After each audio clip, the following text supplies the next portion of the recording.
conceptualize it with our human awareness. We cannot order it. We cannot manipulate it. We cannot organize it. It is what it is, has been and will be. And what is the truth? Truth is that we are surrounded, or we are penetrated, or we are nourished, looked after and loved by a very subtle energy, which is the energy of divine love. The second truth is that we are not this body, this mind, these conditionings, this ego, but we are the spirit. You don't have to accept what I'm saying blindly, because blind faith leads to fanaticism. But as scientists, you must keep your mind open and see for yourself what I'm saying. If it is so, honestly, you must accept it.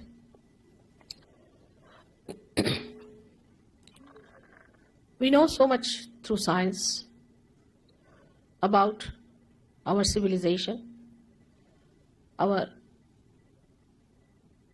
advancement. This is the advancement of a tree which has grown outside very much. But if we do not know our roots,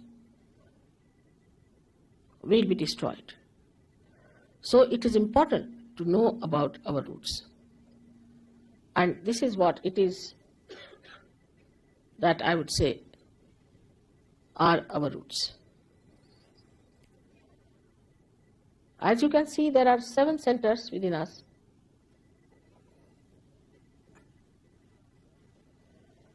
And these subtle centers are placed in the spinal cord and in the brain. These cater to our physical, mental, emotional, and spiritual needs.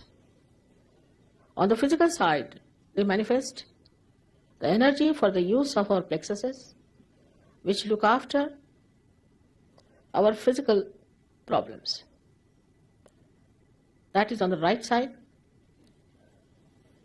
The energy which is supplied by this yellow line, a subtle channel, we call it as the Pingala Nadi. This supplies energy for our physical and mental actions. So this is the power of action within us, which also caters to the right sympathetic nervous system. The another channel you see on the left hand side is the channel by which we desire, put our energy to our desire. So this is the power of desire and looks after our emotions. This is the one which looks after our conditionings also. At the end of these 2 channels, they create 2 institutions. One on the right side crosses over, and the yellow balloon that you see is the ego, is the balloon of ego that we have. And the left-hand side one, which conditions our mind, is the balloon of superego. As we start growing in age, by the time we are 12 years of age, these 2 completely meet and the soft bone in our head becomes completely calcified. Now there's third energy within us, which is in the center. And this central energy is the one which has made us human beings. And these centers are the milestones of our evolution. So now the last jumping is left out. It has reached up to the limbic area. Now, only thing is it has to break through the soft bone on the head and break through that, which is the actualization of baptism. Baptism is not an artificial thing. It is an actualization. But the energy that does it is, we call it sleeping energy, in the triangular bone called as sacrum. That means the Greeks knew that this is a sacred bone, that they called it sacrum.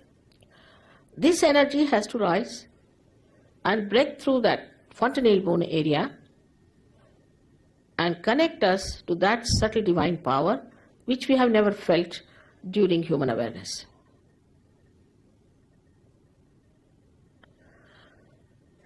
Thus, we get connected to this divine power and we start feeling it on our fingertips. It is described in the Quran that at the time of resurrection, your hands will speak and they will give witness against you. That is, you start feeling your own centers. These are 5, 6 and 7 centers, and they indicate what's wrong with you, within yourself. What's the problem? Also, you can feel the cool breeze coming out of your head. Cool breeze of the Holy Ghost. Because this sleeping power, which is called as the Kundalini, Kundala means coils, is the power of pure desire within us. So now we have this kind of a mechanism within us existing. Now this is a living process of evolution. And we must understand that we don't pay for living process. And we can't even explain it. Because when you take a small little seed and put it in the Mother Earth, it germinates by itself, spontaneously. You don't pay to the Mother Earth anything. And when it germinates, it grows into a tree and produces thousands of seeds. So in that little seed, the map of all the things it was going to create is there. How it works? We never ask this question. We take all the things for granted. We don't even ask the question how this wonderful eye of ours is made like a camera. And that how we are programmed within ourselves like computers. You see, this is the color. We don't have to think about it, it's there. Through our sensory organs, how we find out things, we never question it. But to answer now all our questions, we have to become the divine computer. And that's why we have to be connected to the mains, I call them, as the people who are self-realized, the people who have got their spirit in their attention. When the attention is enlightened through this happening, then you can see the absolute truth. Like supposing you are holding on to a snake, and there's darkness, and somebody tells there is darkness. But you have got a snake in your hand. I can see it. You say, no, I think it is a rope. Now, if you put on the light, immediately that person will drop. In the same way, when the attention gets enlightened by the Spirit, the first nature, innate nature of the Spirit is that it manifests absolute truth. You immediately become so empowered that you give up all those habits which are destructive to your life. Immediately. I've seen people giving up drugs overnight in London. Alcoholism. All kinds of things. I was amazed the way it's working. It's your own power within you. It's just there. It's existing. There's no obligation of any kind. It's just one enlightened candle can enlighten another candle. That's how it works. Every religion has said that you seek yourself. So there was nothing wrong with all the prophets, incarnations, all the saints. They all said the same thing. But we have missed the point. Everything has become either money-oriented or is an intellectual probing. It is through intellectual probing you reach a point where you realize that you have not reached the reality. So what should we do? And this is a very great gift of modern times, which was promised long time back. It's described already in our Puranas that at the time, these modern times called as Kali Yuga, the Parama Chaitanya, or this all-pervading power, will become active. Means there is Kruta Yuga, it will become active. And through it, thousands of people will get their realization. Even in the Bible, they have said that it's quite a limited number. John has written in his Revelation, it's quite a limited number, but we have already crossed that. And so many people have to become realized souls. It's very important today, and it's so easy. Sahaja. Saha is with, Ja is born. Born with you is the right to become one with the divine, united with the divine, that is yoga. Yoga is nothing but to be united with that divine power. That's what yoga is. All other things are subsidiary. This union brings forth new dimensions on our central nervous system. As an evolution, we always develop a new dimension. By this,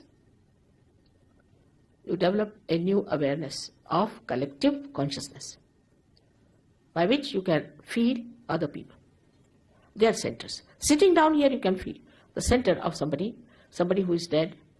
Even you can feel his centers and find out what he was. Was he a realized soul or not? You can find out about anybody, whether he was a realized soul or not, sitting down here. You have to just think about it, put your hands.